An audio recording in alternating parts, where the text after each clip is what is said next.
할렐루야. 앞뒤 옆 한번 둘러보시기 바랍니다. 예. 자, 그리고 우리 손을 잡으시고 이렇게 인사하시겠습니다. 잘 오셨습니다. 잘 오셨습니다. 하도 허전해서 이렇게라도 좀 허전한 부분을 채워보려고. 예. 오늘 새벽 본문을 어디 보셨는지 기억.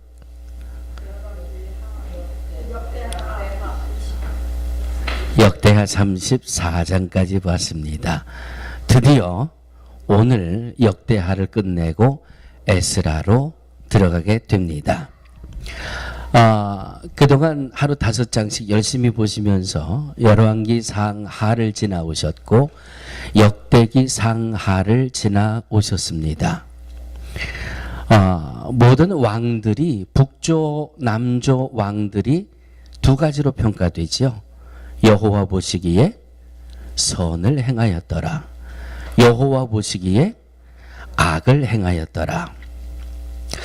제 기억으로는 지난주 목요일인 것 같습니다. 목요일 날 역대상 19장에서 23장까지 말씀을 보는 중에 21장에 남주 유다의 여호람이 왕이 됩니다. 누가 왕이 된다고요? 여호람이 왕이 됩니다. 새벽반 중에 혹시 여호람 왕 하면 기억나는 게 있으십니까? 여호람이 왕이 되는데 여호와 보시기에 악을 행한 왕이었고 20절에 보니까 여호람이 32세에 즉위하고 예루살렘에서 8년을 치리하다가 아끼는 자 없이 세상을 떠났으며 왕이 되어서 살았는데 아끼는 자 없이 세상을 떠났다. 지난주 새벽에 아주 충격을 받았습니다. 이야, 정말 믿음을 가지고 사는 사람들이 잘 살아야 되겠구나. 잘 살아야 아끼는 자가 많은 가운데 주님 앞에 가야지. 아끼는 자 없이 세상을 떠났다는 말씀이 얼마나 가슴에 무겁게 부딪혀 왔는지 모릅니다. 그래서 그 이유가 어디에 있을까? 하나님의 사람이, 그것도 유다의 왕이 되었던 여호람이 아끼는 사람이 없이 세상을 떠났다고 말씀을 남겨주었던 그 이유가 어디에 있었을까? 아주 짧게 이렇게 정리를 해보면 한번 따라해 주시기 바랍니다. 믿음 생활을 잘 못했다. 믿음 생활을 잘 못했다는 것은 다시 말씀드리면 하나님을 잘 몰랐다는 거예요. 왕이 돼서도 하나님을 잘 모르니까 믿음 생활 바로 하지 못하고, 하나님을 잘 몰라서 믿음 생활 바로 하지 못하니까 여호와 보시기에 악을 행하는 왕이 됐고 아끼는 자 없이 세상을 떠나는 그런 인물이 됐다. 그래서 오늘 본문 말씀을 통해서 하나님을 바로 알고 바로 믿고 바르게 믿음 생활하자. 이렇게 오늘 말씀의 전체를 정리를 해보게 됩니다. 여러분, 바로 안다라고 하는 것이 얼마나 소중한지 몰라요. 지난 주간에 저는 이 중앙일보를 보는데 중앙일보의 한 유머 코너인가 거기 보니까 2명의 신부가 오토바이를 열심히 아주 신나게 타고 가고 있었습니다. 그런데 신부 둘이 오토바이를 아주 신나게 타고 가다가 폴리스에게 딱 잡혔어요. 이 교통경찰이 딱 이 오토바이를 세우고 보니까 신부가 2분이 타고 있더라는 거지요. 그래서 이 순경이, 신부님, 이 오토바이가 얼마나 위험한 건 줄 아십니까? 이 오토바이를 타다가 사고 당하지 마시고 아주 안전하게 조심해서 타십시오. 그랬더니 이 2 신부 중에 한 신부가 뭐라고 대답했을까요? 걱정하지 마시오. Don't worry about it. 우리는 하나님이 항상 함께 하시니까 우리는 안전합니다. 그랬대요. 그랬더니 그 얘기를 듣던 이 폴리스가 티켓을 주적주적 꺼내드려요. 그러면서 신부님들에게 티켓을 발부합니다. 왜? 둘이 타야 되는데 셋이 타니까 티켓 받아야 되잖아요. 하나님이 함께 하고 있다고 그랬으니까 둘이 타야 될 오토바이에 셋이 탔으니까 당신들은 이 티켓을 줘야 된다. 한번 웃자고 하는 그런 기사였는데, 바로 알지 못하면 바르게 믿음 생활하지 못하고, 바르게 믿음 생활하지 못하면 열매조차도 아름다운 열매를 얻을 수 없다라고 하는 그런 이 말씀으로 오늘 함께 은혜를 나눠 보려고 합니다. 사랑하는 믿음의 성도들이요, 중요한 것은 저와 여러분들은 하나님을 아는 지식을 상실했어요. 언제 상실했어요? 에덴 동산에서 상실했어요. 그 이후에 원죄라는 것이 우리 모든 사람들에게 따라다니면서 하나님을 바르게 아는 지식을 가로막고 있어요. 창세기 3장 22절에 보면 영생을 잃어버렸다 그렇게 말씀하고 있습니다. 창세기 3장 23절에 보면 에덴 동산에서 쫓겨났다고 말씀하고 있습니다. 죄 때문에 하나님을 바르게 아는 우리의 지식이 다 소멸되어 버렸어요. 죄 때문에 하나님을 아는 이 바른 지식이 사라져 버렸어요.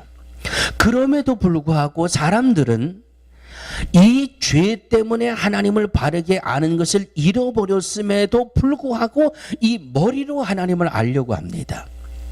지식으로 하나님을 알려고 합니다.